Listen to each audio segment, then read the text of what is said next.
Bangladesh Myanmar সীমান্তে চালু হয়েছে আজব এক বিনিময় প্রথা।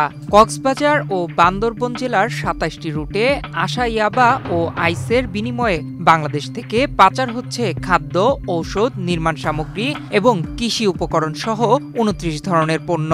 অবৈধ এ লেনদেনের মাধ্যমে মাদক ও নিত্য প্রয়োজনীয় পণ্যের এক বিশাল চোরাচালান চক্র পরিচালিত হচ্ছে, যা দেশের অর্থনীতি ও নিরাপত্তার জন্য মারাত্মক হুমকি বলে মনে করেন বিশ্লেষকরা।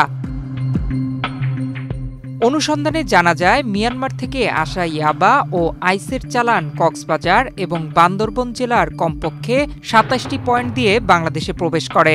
এর মধ্যে কক্সবাজার জেলায় ২০টি এবং বান্দরবন জেলার নাইখানছড়ি উপজেলায় রয়েছে ৭টি পয়েন্ট।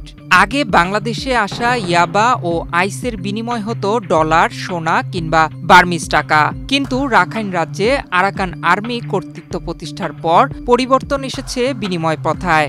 বিশেষ করে রাখাইন রাজ্যে চলমান সংঘাতের কারণে সেখানে খাদ্য, ঔষধ, ভোগ্যপণ্য, নির্মাণ সামগ্রী এবং কৃষি উপকরণের অভাব দেখা দিয়েছে। ফলে বাংলাদেশ সীমান্ত দিয়ে এসব পণ্যের অবৈধ চাহিদা তৈরি হয়েছে।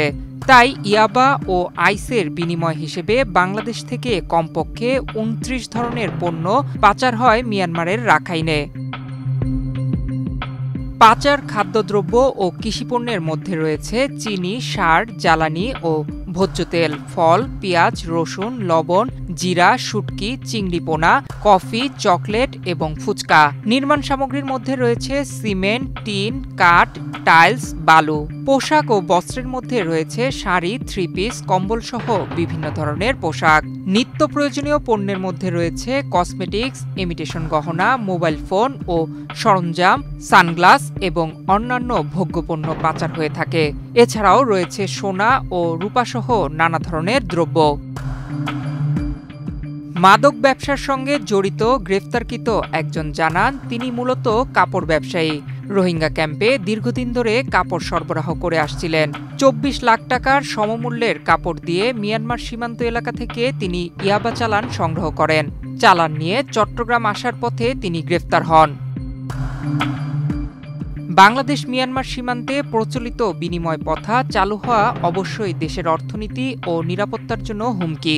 তাই এ বিষয়ে প্রয়োজনীয় পদক্ষেপ নেওয়া জরুরি বলে মনে করেন কূটনৈতিক ও সামরিক বিশ্লেষকরা। আরাকান রাজ্যে দীর্ঘদিন থেকে সেখানে যুদ্ধ বিগ্রহ চলছে এবং সেই কারণে সেখানে যে উৎপাদন ব্যবস্থা বা দ্রব্যের যে সরবরাহ ব্যবস্থা, একদিকে উৎপাদন ব্যবস্থা যেমন ব্যাহত হয়েছে, ভেঙে পড়েছে, অন্যদিকে তাদের যে নিত্য প্রয়োজনীয় পণ্য সেটা সরবরাহ বিঘ্নিত হচ্ছে এবং সেটা একেবারে প্রচণ্ডভাবে।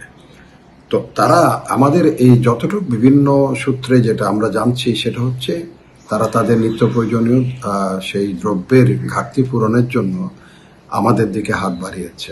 অতীতেও তাদের সেখানে অর্থাৎ এই অঞ্চলে আমাদের দেশ থেকে বিভিন্ন ধরনের উৎপাদিত পণ্য রাখাইন স্টেটে প্রবেশ করেছে এবং সেটা টাকা পয়সার বৈদেশিক মুদ্রার মধ্যে লেনদেনের মাধ্যমে অথবা সেখান থেকে মাছ, চাল এসব আসছে, সেটার জন্য অনেকটা বার্টার ট্রেডের মতো।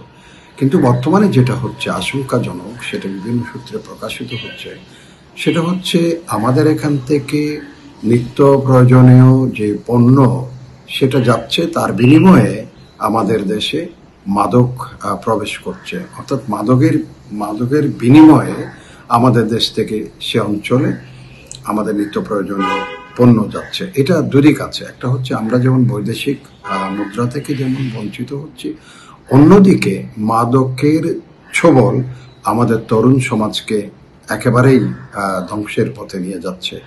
মিয়ানমার বাংলাদেশ সীমান্তে রাখাইন রাজ্যের সীমান্ত এলাকায় আরাকান আর্মি নিয়ন্ত্রণ প্রতিষ্ঠা হওয়ার পর মাদক পাচারের অর্থ বিনিময় পুরনো ধারায় এসেছে পরিবর্তন।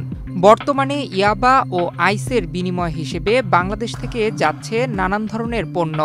এটি নজরে আসার পর কাজ শুরু করেছে সীমান্ত এলাকার মাদক নিয়ে গবেষণাকারী ও মাদক নিয়ন্ত্রণ অধিদপ্তর চট্টগ্রাম মেট্রো অঞ্চল। নয়ন বিশ্বাস, বাংলাদেশ প্রতিদিন।